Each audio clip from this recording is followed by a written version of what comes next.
శుభమస్తు. నోములు లేని వాళ్ళు ఏదన్నా దేవతకు నోముకోవాలనుకుంటే, ఇప్పుడు గౌరీ నోములున్నాయి, వరలక్ష్మి నోములున్నాయి, దేవత కేదారేశ్వర నోములున్నాయి. ఏదన్నా నోము కొత్తగా ఆచరించాలంటే ఏం చేయాలి? ఎలా చేయాలి? కొత్తగా ఆచరించుకునే వాళ్ళకనుకుంటే, ఎవరైనా యోగ్యులైన ఒక గురువుతోని పోయి ఆకిడం తెచ్చుకోవాలి.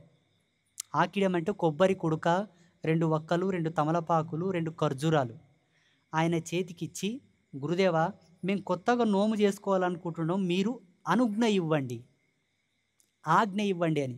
ఆ ఇడెని తీసుకపోయి పూజా మందిరంలో పెట్టుకొని నోము చేసుకోవచ్చు. ఇది శాస్త్ర ప్రమాణమైనటువంటి బ్రహ్మవాక్కు.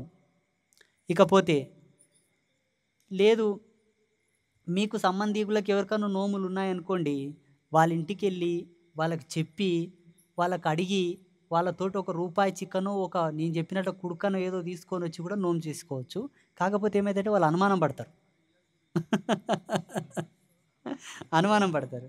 అందుకే మాలాంటి వాళ్ళతోనికొచ్చి ఆజ్ఞ తీసుకపోయి కొత్తగా నోముకోవచ్చు. ఏ నోమైనా చేసుకోవచ్చు. అన్నిటికీ పవర్, ఆశీర్వాదం.